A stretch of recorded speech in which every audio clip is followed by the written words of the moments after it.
कटाले का बरोबर आणि दिसते माझं नाव गणेश अंबादास बोंगाने, मुक्काम पोस्ट शिंगवेकेशव, तालुका पाथर्डी, जिल्हा अहिल्यानगर.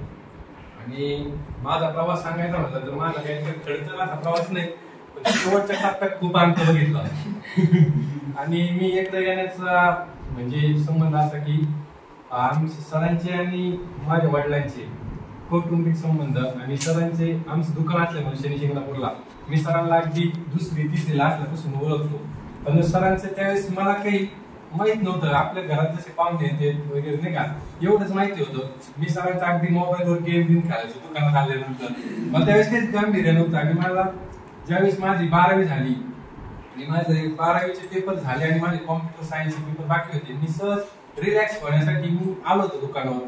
आणि मला काही चप्पल काहीतरी घ्यायची होती सोनायला, म्हणून आलो. नेमकीच सर दुकानात आले. सर म्हणले असं तसं, आणि सर म्हणले याला अधिकारी करावं लागेल. आणि आई वाटतं याच्यात दिसतंय मला, तुम्ही याला पाठवून द्या एका क्लासवर. आणि क्लासवर आलो तर तिकडला क्लास होता आपला तिकडला. आणि सर नव्हते घरी. मॅडम म्हणलं तू पैसे हातात दे लेसन वगैरे. आणि मॅडम माझे बोट वगैरे धरून त्याच्या मारायला लावायचे. मला ते काही जमत नव्हतं, माहिती तळवे टाकायची. आणि ज्यावेळेस सर ते शिकवायचे टायपिंग करता करता असं झालं. आणि मला हिस्ट्री वगैरे काहीच माहित नव्हतं, म्हणजे लांब लांबचा संबंध. फक्त मला सर ओळखीचे होते, पण मला हे माहित नव्हते सर हिस्ट्री वगैरे शिकवते. आणि शनिवार, रविवार आणि शुक्रवार असे 3 दिवस क्लास राहायचे. आणि मी सोमवार, मंगळवार, बुधवार आलो. 3 दिवस काही विषय नव्हता. पण 3 दिवसानंतर गर्दी वाढली क्लासला. मी म्हणले गर्दी खायची. मग ते म्हणले आम्ही इथे स्टेनो करतो. मी म्हणलं स्टेनो म्हणलं नाही, मला टायपिंगच लय झाले, मला नाही करायचे, लय अवघड दिसते. ते म्हणले नाही लय सोपं आहे म्हणले. आणि तिथं बसले राहायचे, मी टायपिंग मारायचे. म्हणले मारायचे टायपिंगच व्हायना, स्टेनो काय. सर म्हणले गणेश तू वर ये आता. मी म्हणलं सर वर काय. ती वर रूम होती, मी तिथे कधी गेलो नव्हतो. ती क्लास व्हायचा. आणि सर म्हणले मग आता तुला हे कर. आणि नेमकी मला इंग्लिश करायचा. आणि त्यावेळेस थोडासा ते निर्णय चुकला माझा. मी इंग्लिश करायला पाहिजे होता, पण नेमकी बॅच इंग्लिशची थोडी पुढे गेली. म्हणजे 20 एक्झरसाइज नाही. सर म्हणले आता तू इंग्लिश नको करू, तू नेक्स्ट बॅचला इंग्लिश कर, आता तू मराठी सुरुवात कर, वेळ नको व्हायला. आणि मग मी एकटाच मग एकटा म्हणलो कसं करायचं. मग मी जोडीदार सापडला गणेश पायवडे. मी म्हणलं मी एकटा तर कसं आहे, आता जोडी असली म्हणजे बरं वाटतं. मग त्याला मी आणलं इकडं. तर म्हणलं भारी असं क्लास तू आधी म्हणलं बोल नाटक आहे तिकडं, मला जाईल इकडं तिकडं पावर आहे. म्हणलं गावात नुसतं लाल गाडी त्याला मी इकडं आणलं. आणि आमच्या दोघांची बॅच चालू झाली. बॅच म्हणजे काय, बाकीचे मुलं राहायचे पण ते मला सिनियर सगळे. संकेत पण सिनियर आणि महेश तू पण मला सिनियर, सगळे सिनियरच. आणि मग आम्ही दोघं फक्त तिथं बसायचो. आणि येणार सरांकडे लगेच जाणार, हा एवढी प्रॅक्टिस करायची उद्या. मग मी माझं जाणार घरी करणार. मला अभ्यास करायची पहिल्यापासून सवय होती. मी करणार, व्यवस्थित केलं. आणि सर रोजच्या रोज आम्ही दोघांचीच बॅच. मग सर रोजच्या रोज चेक करणार. मग ते प्रॉपर व्हायचं ना, करावं लागायचं. नाही केलं तर उद्या प्रॅक्टिस आणणार जायचं कसं. असं करता करता सरांनी आमच्या दोघांची बॅच घेतली. नंतर स्पीड कॅसेट चालू झाली. असं करता करता झालं. आणि नेमकी 2018चा मंत्रालयाचा रिझल्ट लागला, कोर्टाचा लागला. आणि मंत्रालयाचा लागला त्यावेळेस प्रदीप सर, मयूर सर आणि शुभम काय झालं, 1 मार्कांनी राहिला. शुभम सर तुम्हाला काय मार्गदर्शन राहतं, तिची माझी सेमच झाली आता नाही का. वेटिंगला राहिलं, तू पण 1 मार्कांनीच राहिला होता. तर शुभमचं त्या दिवशीच फोन आला होता मला. त्याला टेन्शन न घेऊ, चिल राह म्हणलं, आपले येत असते वेळ वाट बघतो. असं तसं झालं. आणि मी म्हणलं बोललो टेन्शन आहे, मला काय जमतच नाही, असं तसं झालं. आणि मग ते पण त्या फेजमधून गेला, वेटिंगला त्यावेळेस लागला. आणि मग ते क्रेज झाली मंत्रालय हे ते. आणि नंतर परत कोर्टाचा रिझल्ट लागला. इथं लिहिलेलं होतं रोज बोर्ड होतं तिथं त्या याचे होता, इकडं मंत्रालय इकडं कोर्ट आणि नाव होते. त्याच्या खाली होतं हु इज नेक्स्ट. आणि त्याच वेळेस मनात ठरवलं होतं गणेश बोंगाने इज नेक्स्ट. आणि चालू झाला प्रवास. असं करता करता मी 30 झालो. 40 मला स्पीड वगैरे मी अभ्यास मला प्रॉपर. पण 30चा मी पास झालो दोन्ही पण. 40चा इंग्लिशचा पॅसेज होता आणि मी गडबडलो. गडबडायला म्हणजे माझा विकनेस आहे नाही का. मी ऐकला गडबडलो आणि सर ते मारायला लागले पैसे. मी म्हणलं सर मी मारतो, ते माझा कवर झाला, मी जाऊन नापास. नापास झाला. संकेत काय म्हणला नापास लगे परफेक्ट. मग नापास झालं, माझ्यासोबतचे सगळे पास झाले. आणि मी सगळ्यात हुशार असू, हे असू, नापास माझा स्पीड असू. मग काय झाले बाकीचे अख्खे 50ला गेले, मी 40लाच. मग हे अख्खे 50ला गेले, हे 50ला अख्खे नापास झाले. परत माझ्यासोबत आले मग मी 40 इतकी हल्ली तुम्हाला 60चा स्पीड पडायला लागला. मग मी 40 मारली, मी 50चा फॉर्म भरला, हे परत 50ला माझ्यासोबतच. म्हणलं जमला आता, आले देव आता. पण हे परत 50ला नापास झाले, मी 50 झालो पास. परफेक्टनेस. त्याच्यानंतर 60 झालो, 80 झालो, 100 झालो, 120 झालो. दोन्ही 120 आहे मी, फक्त सरांच्या कृपावरून. ते तुम्हाला नाही करायचं, आता नवीन आहे तुम्ही.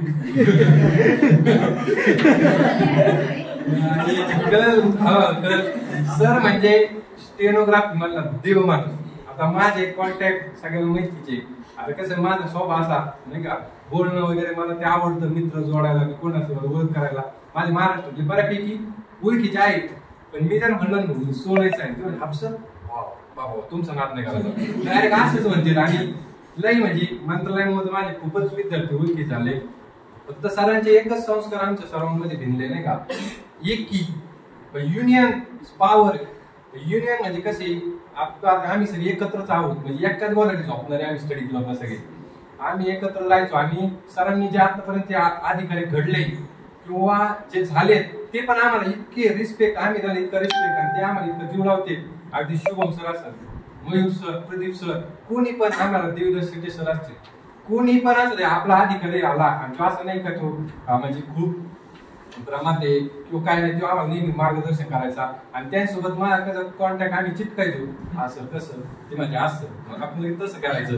पण आपण त्यांच्याकडून घ्यायचं, पण त्याच्यानी बॉन्डिंग वाढत गेली, मित्र होत गेले. म्हणजे आम्हाला कुठलाच प्रॉब्लेम येत नाही. सरांची इतकी पॉवर आहे, इतके विद्यार्थी आहेत ना, म्हणजे मंत्रालयात दबदबाचे डायरेक्ट.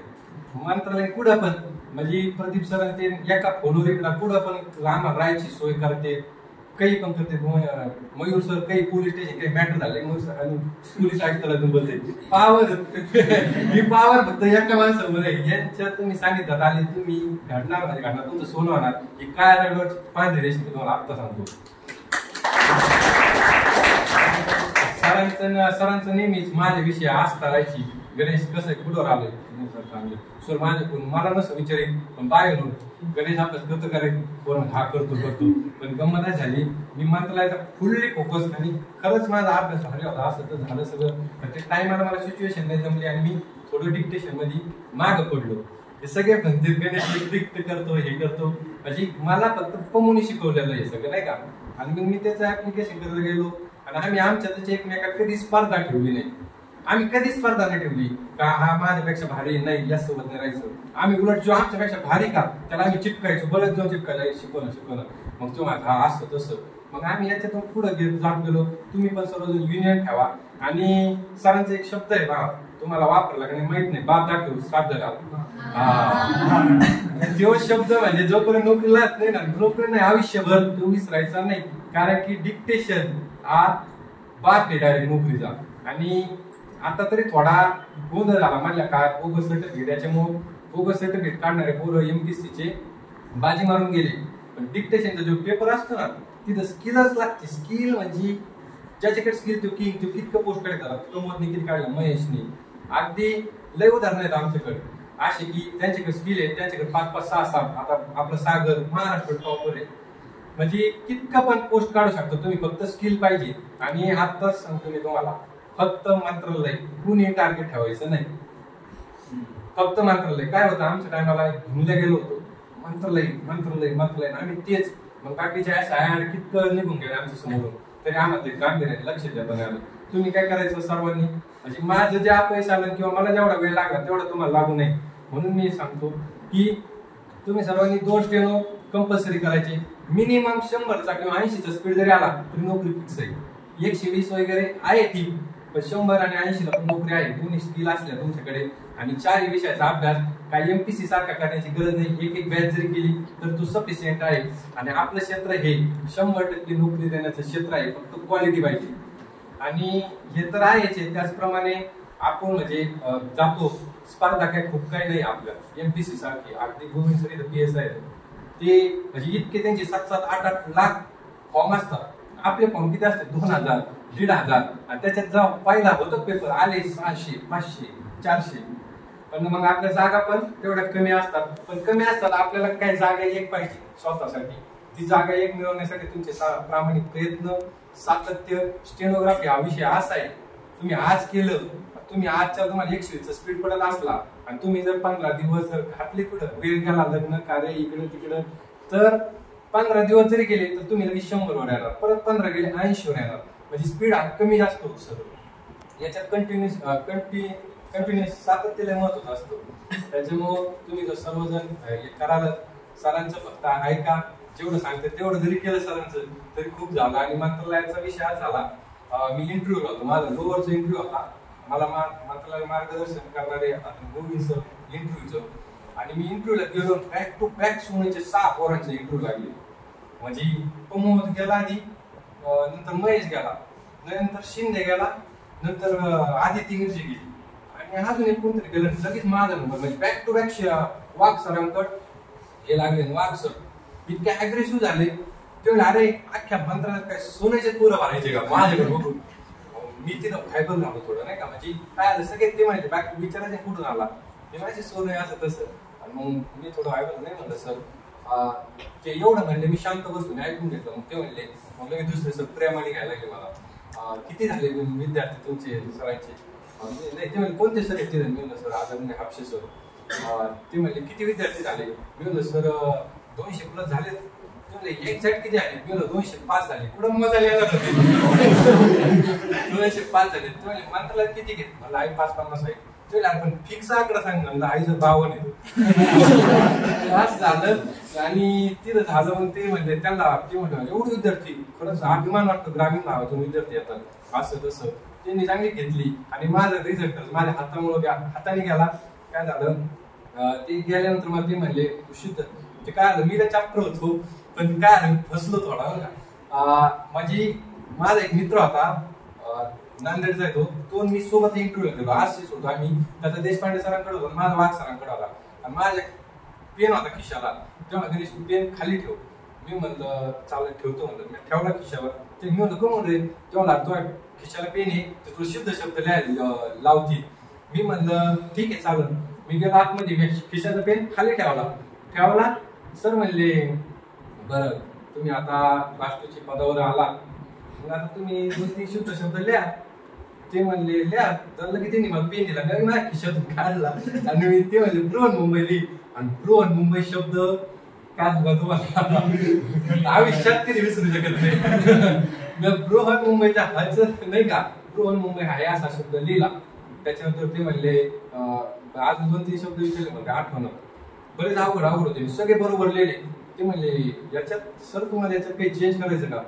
मी थोडा विचार केला, परत पेन काढला, आणि त्या हलचा पाय मोडला. आणि तिथंच माझं लय बॅड इम्प्रेशन पडलं. आणि मी खाली, ते म्हणले बसा. ते म्हणले सर तुम्हाला बृहन मुंबई शब्द काढता यायला पाहिजे होते, तुम्ही जर अराजपत्रित क्लास 2ची पोस्टवर तुम्ही विराजमान होता. जर तुम्हाला बृहन मुंबई शब्दच माहित नाही, तुम्हाला मुंबईच्या समस्या माहिती का, लगेच त्यांनी फाटा फोडला. तिथं थोडं माझं बॅड इम्प्रेशन पडलं, आणि 50 पॉईंटनी गेलो. मला तिथे एक जरी घातला असता तर माझं मात्र सिलेक्शन झालं असतं. पण असो, जे होतं ते चांगल्यासाठी होतं. मी मीटिंगला आहे, ते बघू आशा आहे तिथं आता. पण खरं सांगायचं झालं तर हे माझं कोर्ट, हे माझं कुठलंही फोकस नव्हतं, हे मला सहज आता नाही म्हणून आलेलं आहे. कारण की मी कधीच अभ्यास नाही केला, पुढचा नाही, कोर्ट माझ्यासाठी कधी नव्हतंच. आणि मी ज्यावेळेस मला रात्री मी डिक्टेशन करायचो, लय झाकायचो, त्याच्यामुळे माझ्या कॉन्सन्ट्रेशन कमी झालं होतं. कोर्टाचा पेपर होता याचा फ्रीचा, आणि मला काही सुधरत नव्हतं. मी काहीच म्हणजे मला जमतच नव्हतं. मला तापण तीन आलेली होती, पण मी बळच पेपरला गेलो. पण माझं नशीब असं, मला पेपर होता 9ला, मी सुनील टिक्कर सोबत 7लाच गेलो. आणि मला वाटलं मला 7लाच पेपर येतो. 7ची बॅच इतकी हार्ड पडली, यांची होती 7ची बॅच, ती म्हणलेली हार्ड पडली. आणि मला तिथं गेलो का तुझी 7ची नाही माझी 9ची, मी वाचलो तिथं. आणि 9च्या बॅचला गेलो. त्याच्यानंतर आज झालं, मला इंग्लिशचं मी ग्रामर केलंच नव्हतं कधी, थोडंफार गेलो होतं. मराठी आणि गणित होते माझा प्लस पॉईंट होता. जीके सगळे ऋग्वेदन घेईन ते चालतं, त्याच्यामुळे ते काय जमलं नाही. कॉम्प्युटरला मी रोज टायपिंग करायचो, रोज डिक्टेशन ट्रान्सलेट करायचो, त्याच्यामुळे मला त्याचा खूप अनुभव होता. आणि सगळे कॉम्प्युटरचे प्रश्न आले, आणि माझ्या 8ला 8 कॉम्प्युटर बसलं तिथं, आणि मला 27 स्कोर आला. आणि माझा फॉर्म मुंबईला मी याच्यासाठी टाकला होता, माझं मला काही बरोबर झालं तर मला ते कोर्ट तरी तारीख, म्हणून मी मुंबईला टाकला. आणि शिवमचा देश फोन आता, वहिनीचा पण सिटी सिव्हिलला फॉर्म आहे, माझी सरांच्या सुनबाई अंजली वहिनीचा पण आहे ना, सिटी सिव्हिलला फॉर्म आहे. ते म्हणले तू लघुवारला कोण टाकला, मला वैभवनी सांगितलं. वैभवनी सांगितलं, आणि निकिता मॅडमनी पण सांगितलं तू लघुवारला टाक. ते म्हणजे तू नगरलाच टाकलं, परवडायचं नाही. मी मला परवडायचं आणि मला महाराष्ट्र शाळा शिकायला बरं का म्हणून मी टाकला. ते असं टाकला होता ती म्हणजे वाटलंच नव्हतं मला कधी तिथं जाईल मी, कधी हे होईल. पण कधी कधी म्हणजे तुम्ही बी प्लॅनचा पण विचार करायला पाहिजे. मग तसं मी ते बी प्लॅन होता माझा कोर्ट आणि अशा पद्धतीने टाकला मी फॉर्म. आणि फॉर्म टाकलं तिथे लगे माझ्या नशिबाने फॉर्मच कमी आले. 600 फॉर्म आले, 70 जागा होत्या. आणि मला माहिती होतं माझे स्कोर चांगला आहे. माझं पहिल्यांदीच 56 का 52 नंबरला नाव होतं आणि 70 जागा होत्या म्हणजे पहिल्याच पेपरला. त्याच्यानंतर टायपिंग बाकी होती, टायपिंग होती. आणि असं तर काही लक्ष नव्हतं, मी टायपिंग एवढी करीत नव्हतं. मी घरीच होतो, मला पेपर झाला. पण संकेत मला काय आणला, गणेश घरी नको टाइमपास करू रे, तू ये म्हणला इथं. मी म्हणला अरे येतो थांबतो, शिकले स्टेबल झाला. कारण की मंत्रालयाच्या आणि जवळ 3 वर्ष खाल्ले आमचे. त्याच्यामुळे त्याच्यात लईच असं हेच झालं होतं. मी थोडा रिलॅक्स करीत होतो 2 महिने. पण मला संकेत दिसता फोन करा तू ये. मी आलो आणि टायपिंग तो मला तू काही नको करू, फक्त थोडीफार टायपिंग कर. कसं आहे उद्या इकडं काही झालं नाही झालं तर तुला तिकडे एक सेफ पॉईंट राहील. म्हणून मी थोडी टायपिंग चालू केली. टायपिंग वगैरे माझी प्रॅक्टिस याच्यामुळे होतीच. आणि ते झालं असं करता करता मंत्रालयाचा रिझल्ट काय आहे ना, इकडले पेपर चालू झाले. मंत्रालयाचा रिझल्ट आणि इंटरव्ह्यू आणि इकडनं टायपिंग इन सगळे एकत्र झालो. आणि मंत्रालयाचा रिझल्ट आज गेला, उद्या टायपिंग आणि लोअरचा गेला रिझल्ट. आणि मराठी टायपिंग होती, मी मराठी टायपिंग 7 मिनिटात मारली. तिथं काय विषयच नव्हता. विदाउट बॅकस्पेस होतं माझं. बॅकस्पेस नव्हतं, राकेश बोला बॅकस्पेस माहिती नव्हतं. पण मी काय ऍडव्हान्स नाही का ती झाल्या. ज्यावेळी डॉक्युमेंट व्हेरिफिकेशन करायला गेलो का ती झाल्या, शिपायला विचारलं. शिपाई मला नाही सांगता यायचं राव. आणि मला माहिती होतं इथं स्टेनोला बॅकस्पेस बंद होता, म्हणून मी थोडी आधीच केअरफुल होतो नाही का. मी म्हणायचो सर सांगा ना बॅकस्पेस चालू नाही. मी त्याला किलो विचारायचं, तेव्हा नाही सांगते भैया. मी तिथं गेलो, ते चेक करीत होते ते क्लर्क आणि ते कोणतरी असते जजेस वगैरे. ते मी ते मॅडम आता मी म्हणलो सरांना विचारायला काय अर्थ नाही, कसं आहे श्री माया असते म्हणतेच ना. म्हणलं मग मॅडमला विचारू. मॅडम मी बॅकस्पेस बंद आहे का? मॅडम म्हणला हा बंद आहे. त्या हळूच आवाजात म्हणल्या बंद आहे. मी तेव्हापासून आलो का बॅकस्पेस डायरेक्ट काढून फेकून दिला. आणि तीच बॅकस्पेस मारायचं दान टायपिंग. आणि त्याचा इतका फायदा झाला. आणि माझी टायपिंग दोन्ही आउट ऑफ बसली. आणि त्याच्यानंतर माझा इंटरव्ह्यू राहिला होता फक्त. मला माहिती होतं माझं होणारच आहे. पण मी त्याच्यानंतर माझा परत 80चा रिझल्ट गेला. आणि सरांचा मला फोन आला. सरांचा मला नेहमी फोन यायचा अपयश आता आणि वाईट काळ सुद्धा सर माझ्यासोबत राहिले, हे माझं खूप मोठं भाग्य आहे. आणि सरांचा फोन आला. सर म्हणले गणेश काय झालं रे? सर म्हणलं सर म्हणलं मी कमी पडलो म्हणलं. आणि सर म्हणले जाऊ दे नको नाराज होतो. मी म्हणलं सर मी सोडून देणार आहे. सर म्हणले अरे एका हारांनी काय नसतो असं तसं. सर म्हणले कारण की माझी सरासोबत बोलण्याची मानसिकताच नव्हती. आणि सर म्हणले एक का म्हणजे तुला एक जर अपयश आला त्याने काय होणार नाही. तर सर मी एवढं नक्की सांगू शकतो, मी जरी हारला असतो तर ते नाही का एखादा खेळाडू असतो तो मैदान असं घालतो, हार जरी झाले त्याच्या नावात चर्चा होती, तसं माझ्या बाबतीत झालं. म्हणजे मी जरी माझा पराभव झाला असला तर मी इतके कष्ट आणि इतके प्रामाणिक प्रयत्न केले ना, तर त्यांनी माझं म्हणजे प्रत्येक जण हळू वाटायची याचं काय नाही झालं, प्रत्येक जण सांगायचा. अशा पद्धतीने माझा प्रवास होता. आणि मी काल स्मॉल कॉज मुंबई या ठिकाणी माझी क्लर्क या पदी क्रमांक 2 ने निवड झाली आहे. माझं छोटंसं यश आदरणीय माझे गुरुवर्य आदरणीय सर मॅडम असतील आणि आतापर्यंत मला लाभलेले सर्व गुरुवर्य आणि माझे आई वडील आणि परमेश्वर आणि माझ्या वाईट काळात साथ देणारे माझ्या मित्राच्या चरणी मी अर्पण करतो. आणि आपल्या सर्वांना शुभेच्छा देतो. या ठिकाणी थांबतो.